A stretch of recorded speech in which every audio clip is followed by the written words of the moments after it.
Muy buenos días, hermanos. Qué bueno estar nuevamente juntos aquí reunidos como iglesia. Hoy domingo por la mañana, ya 40 días juntos prácticamente a través de este medio.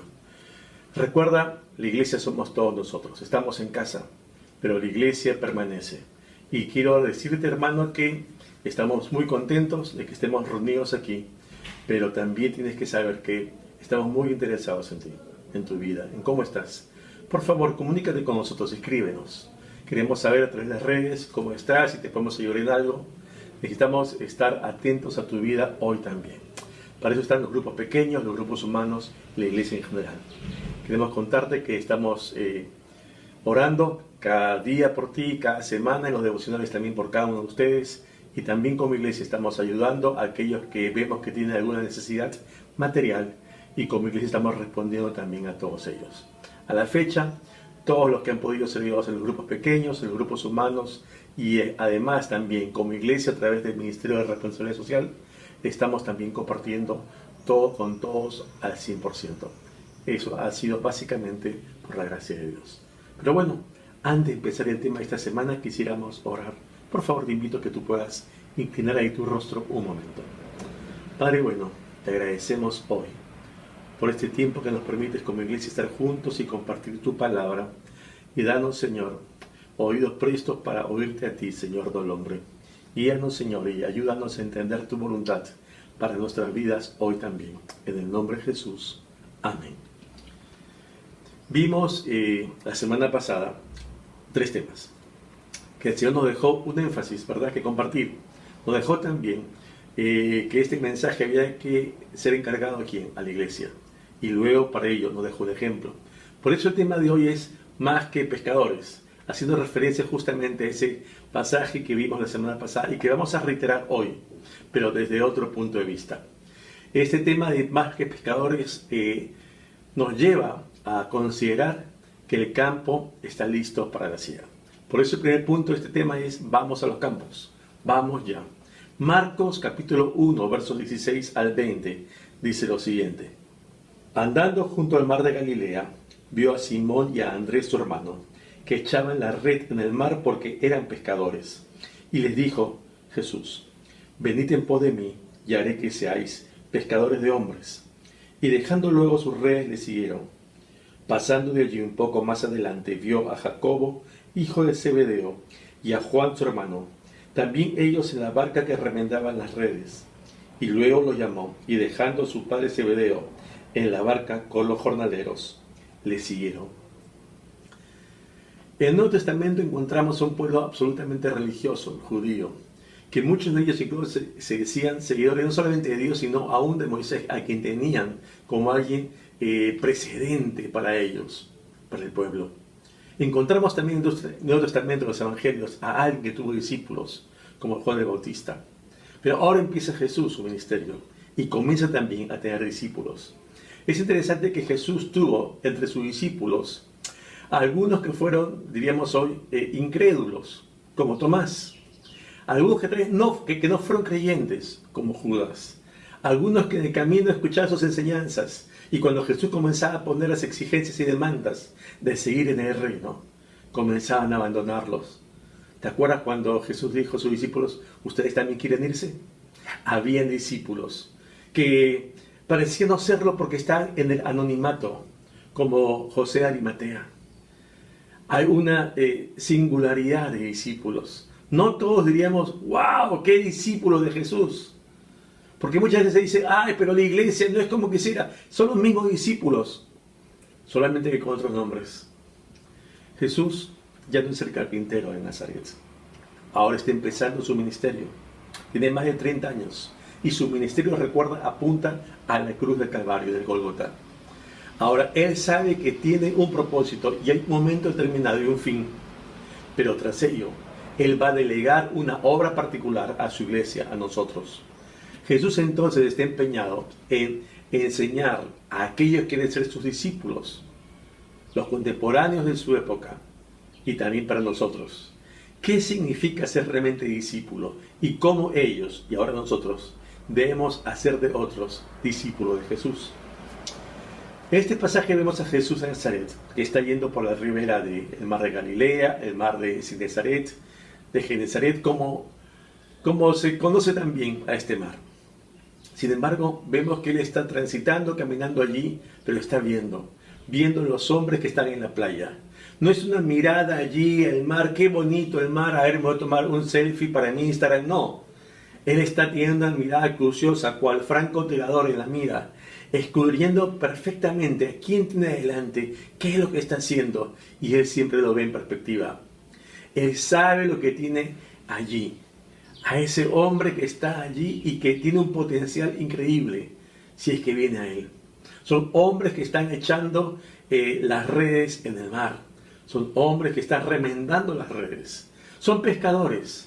Pero Jesús ve mucho más que pescadores, valga la acotación, de peces. Jesús está yendo hacia donde están ellos. Está yendo a buscarlos. ¿Recuerdas la gran comisión? Jesús que nos dijo, por tanto, id y haced discípulos. Id. No es que nos quedemos pasivamente en nuestro lugar cómodamente, sino es tiempo de salir. Y ese fue siempre el llamado, al igual que a la iglesia del primer siglo, que salgan, que no se queden solo en Jerusalén, que no nos quedemos hoy solo en Miraflores, que no nos quedemos solo en nuestras casas. Vayamos tras ellos, aquellos que están tras los linderos hoy de la puerta de nuestro domicilio, aquellos que están afuera, pero que también están a nuestro alcance. Siendo pescadores, es interesante que es una, digamos, diferencia obvia, pero baje la precisión a hacerla hoy. La diferencia entre pez y pescado, ¿verdad? ¿Qué es un pez? Es ese animal invertebrado, acuático, que está cubierto de escamas, que respira por branquias, etc. ¿Qué es un pescado? Es ese pez comestible que es sacado del agua y es aprovechado justamente para la alimentación o el comercio. Es interesante que quienes fueron convocados por Jesús, llamados por él, Simón, Andrés, Jacobo, Juan, eran pescadores. Ellos sabían perfectamente lo que era pescar, esa era su vida. Pero considera quién fue Simón. Más adelante, Pedro, aquel que está llevando adelante ese evangelio desde que Jesús ascendiera, ¿verdad? Andrés, un evangelista por excelencia. Jacobo, un principal de la iglesia del primer siglo. ¿Y qué decir de Juan, el discípulo amado? Jesús está a punto de redireccionar sus vidas. No van a ser solamente como pensaban ellos, pescadores de ¿qué? De peces. Jesús los convoca para que ellos sean ahora pescadores de hombres. Pero ojo, el que vengan a él no significaba que de la noche a la mañana iban a ser unos discípulos de una magnitud que todo el mundo, ¡wow! ¡Qué impresionante! ¿Qué tal es discípulo de Jesucristo? No. Necesitaban ellos aprender lo que significaba ser discípulo de Jesús y que un día también ellos aprendieran a hacer de otros discípulos de Jesús. Por eso es que Jesús se toma tiempo con ellos para enseñarlos, para capacitarles, para que estén con Él, para que aprendan con Él. Y esa tarea también tenemos que aprenderla nosotros, convocar a otros para que aprendamos juntos. Y ellos a su vez aprendan luego, viéndonos a nosotros, a poder ir en pos de terceros. Estaba viendo un documental de el Yukon. Ahora, ¿qué es el Yukon? No es uno que tiene una pierna grande, por si acaso. ¿Qué es el Yukon? Es una región en el norte de Canadá, al noreste. Es lo más cercano a Alaska. Imagínate el frío que está allí. Y la época en la cual se puede proceder a la caza es muy escaso. Es interesante que en este documental había la figura de un padre que estaba enseñando a sus dos hijos de 10 y 12 años cómo cazar en plena nieve. Llegaron sus trineos y diciendo, mira, por este camino puedes ir, pero fíjate, ese lugar que está comenzando a deshilar, tienes que andar por mucho cuidado porque se puede hundir el trineo. Y siempre tienes, por ejemplo, que tener un puñal en tu bolsillo, porque si se hunde tienes que plantar el puñal en la nieve que está seca y jalas para que no te hundas y tú te salvas. Y después, cuando lo atraviesan, tienes que pasar rápido y entonces comienzas a darle pautas. ¿Y sabes la acotación que hacía este padre? Yo tengo que enseñarle, así lo presentaba el documental, tengo que enseñarle a mis hijos porque un día yo no voy a estar, pero ellos van a vivir acá y tienen ellos que aprender a hacer lo que yo estoy haciendo. Y esa es la misma perspectiva que tuvo Jesús con nosotros y que tuvo Jesús con sus discípulos. Enseñarles para cuando Él no esté, estar entonces cada uno de sus discípulos haciendo la tarea para la cual un día los preparó. Somos enviados. Ay, pero uno puede decir, pero qué vergüenza, no conozco a mis vecinos. Bueno, es el momento, es la oportunidad, es el tiempo que Dios está permitiendo para que cada uno, tú y yo, podamos justamente tocar las puertas, alcanzarlos. Ellos están esperando que alguien les hable de esa esperanza que hay en Jesucristo. Es interesante que cuando Jesús ve a Simón, a Andrés, a Jacobo, a Juan, Él no solamente ve a los hombres pescadores que tiene delante. Jesús está viéndolo en proyección a aquellos que han de ser. Tú y yo probablemente conocemos a nuestros vecinos, a nuestros familiares, a los que hoy están cercanos, tal como son hoy. Pero tú te imaginas lo que pueden llegar a ser si llegan a ser discípulos de Jesús. Y esa es la perspectiva con que tenemos que también entrar a la obra del reino, poner las manos en el arado y seguir adelante. ¿Cuál es el requisito? El primero y fundamental, que nosotros primero seamos discípulos de Jesucristo, que ellos sean primeros discípulos de Jesucristo. Antes de ir y ser pescadores, en un sentido, tenemos que nosotros ser pescados por Jesús, ser esos peces que Jesús toma, y entonces luego que nosotros podamos aprender y ser entonces pescadores de otros, para traernos ¿a quién? A Jesús. No es el anhelo de Jesucristo que sean discípulos nuestros, allí nos equivocamos. Estamos llamados a que ellos sean discípulos ¿de quién? De Jesús. De Jesús. ¿Te has puesto a considerar hoy a los que están a tu lado? A los que tienes alrededor, a los que están al alcance, no te digo de un WhatsApp que es todo el planeta. Hay gente que está esperando que tú y yo podamos contactarnos con Él. Sus vidas pueden cambiar. Ellos pueden aprender realmente a lo que es ser discípulo de Jesucristo y entender entonces que Dios tiene un propósito para sus vidas también hoy. Pero no solamente quiero quedarme con que debemos ir todos hoy al campo, que vamos al campo, sino que además Jesús puede obrar también hoy. No lo olvides, Jesús no está muerto, Él vive. Quiero que me acompañes con la lectura, por favor, en Mateo, capítulo 4, versos 23 al 25. Y recorrió Jesús toda Galilea, enseñando en las sinagogas de ellos, y predicando el evangelio del reino, y sanando toda enfermedad y toda dolencia en el pueblo. Y se difundió su fama por toda Siria, y le trajeron todos los que tenían dolencias, los afligidos por diversas enfermedades y tormentos, los endemoniados, lunáticos y paralíticos, y los sanó. Y le siguió mucha gente de Galilea, de Decápolis, de Jerusalén y de Judea, y del otro lado del Jordán. Yo no sé si alguna vez tú has incursionado en el tema de las ventas, pero lo que siempre es cotidiano, regular, cuando uno entra en ese tipo de rubro, es que a los primeros que le ofrece pues, su producto es a los que están cercanos a él, ¿verdad? Ese entorno inmediato. Y cuando este acaba, ya no tengo a quién más ofrecer, entonces voy a los contactos de ellos y luego así voy ampliando. Es interesante que Jesús aquí nos muestra que hizo lo mismo. En este pasaje de Mateo 4, que es el pasaje paralelo al leído de Marcos hace un instante, es interesante que aquí vemos que de esa ribera del mar de Galilea comienza su ministerio a desarrollarlo y ahora va por toda Galilea. Va justamente, diríamos hoy geográficamente, ampliando esa cobertura ministerial de Jesús, anunciando que el reino de los cielos ha venido aquí en la tierra. Y Jesús comienza a concurrir a las sinagogas, aquellos lugares de reunión religiosos donde ese día de descanso, el Sabbat, es compartido, ¿no? Las escrituras, pero que el resto de la semana sirve como escuela. Es aquí donde ese líder religioso que está a cargo de la sinagoga, que a veces no siempre es el predicador, sino que también es, digamos, una función de administrador, comienza a invitar a aquellos que son rabinos reconocidos y Entonces ese maestro, como Jesús, es invitado a predicar. Y predica por todas las sinagogas de allí de Galilea. ¿Qué está haciendo Jesús? Está enseñando. Y es justamente lo que vemos aquí ahora en Mateo. El primer ministerio de Jesús es que empieza a enseñar. Está dando instrucción. Hoy diríamos son esa regla ética. Es la forma de vida en la cual debe comportarse un creyente, un discípulo como tú y como yo. Las normas del reino de los cielos aquí en la tierra. Pero no solamente enseña Jesús, sino también predica. Es, digamos, el encargado de proclamar aquellas buenas nuevas que han llegado con Él. Y es también esas buenas nuevas que tú y yo, como discípulos, estamos llamados también a proclamar hoy.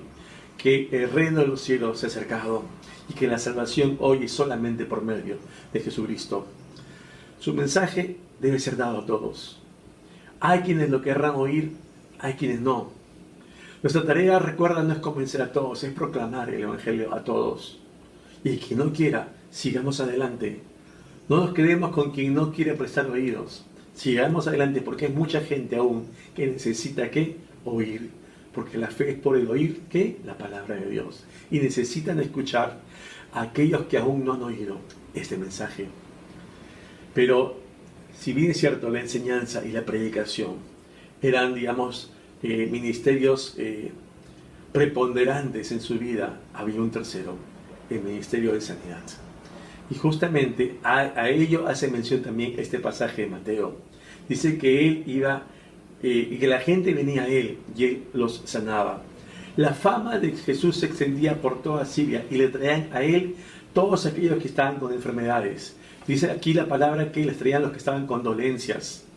Es interesante que aquí en el original dice, aquellos hombres que tú los puedes tirar, son hombres que viven una vida miserable, porque tienen un modo de sentir, de pensar y de actuar que tiende absolutamente para hacer solamente el mal. ¿Te imaginas ese tipo de persona? Pero también vienen obviamente los que están afligidos por enfermedades diversas, ¿no? Una variedad increíble en el ámbito físico. Pero no solamente en el ámbito físico, sino también en el ámbito emocional, en el ámbito espiritual. Vienen los atormentados, aquellos que son torturados. Tienen, dice, un sufrimiento tal cual, mira la referencia en original, de aquellos que han de pasar en el infierno. Ese paralelo es terrible, pero también están los endemoniados, aquellos que tienen una vida bajo el poder de un demonio. Dice también la Escritura que están aquí los lunáticos, los que pueden sufrir una epilepsia o que están bajo la presunción de una locura. Están los paralíticos, aquellos que sufren, digamos, un relajo en sus nervios de modo tal que un lado del cuerpo se encuentra inhabilitado. Todos aquellos, date cuenta, que tienen una necesidad emocional, espiritual, física. Aquellos que saben que no pueden ya tener una solución por sus propios medios, vienen donde Jesús, esperando que Él los sane, restaure su salud, restaure su vida, que su vida pueda cambiar de la noche a la mañana, que pueda dar un giro, que ellos saben que no están en sus manos, que requieren la intervención de un tercero, y ese tercero es Jesús. Mateo, capítulo 14, versos 34 al 36, dice lo siguiente: y terminada la travesía, vinieron a tierra de Genezaret. Cuando le conocieron los hombres de aquel lugar, enviaron noticia por toda aquella tierra alrededor, y trajeron a él todos los enfermos, y le rogaban que les dejase tocar solamente el borde de su manto, y todos los que lo tocaron quedaron sanos. ¿Tú te acuerdas de esa mujer que tenía un flujo de sangre que no podía contener? ¿Y qué pasó? Tocó el borde de su manto y el Señor se dio cuenta de que había salido poder de sí. Esa mujer fue sanada. Estos hombres aquí, en sus necesidades diversas, también esperaban si solamente tocara el borde del manto de Jesús. Pero para tener sanidad, ¿qué pasaba? Tenían que ir donde Él.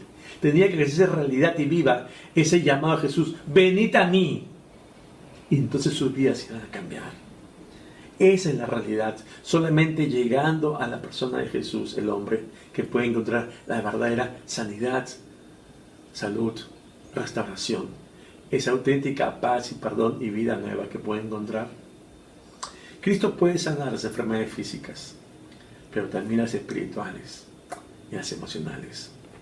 No hay un asunto que el Señor no pueda tratar. No hay un pecado que Él no pueda perdonar. Su mensaje siempre nos provee esperanza, nos provee libertad, nos provee sanidad, nos provee una vida nueva y nos da la esperanza de una vida eterna. Es el llamado de ayer a los discípulos que Jesús tuvo a su lado, pero es el llamado también a nosotros, a ti y a mí, para tener presente.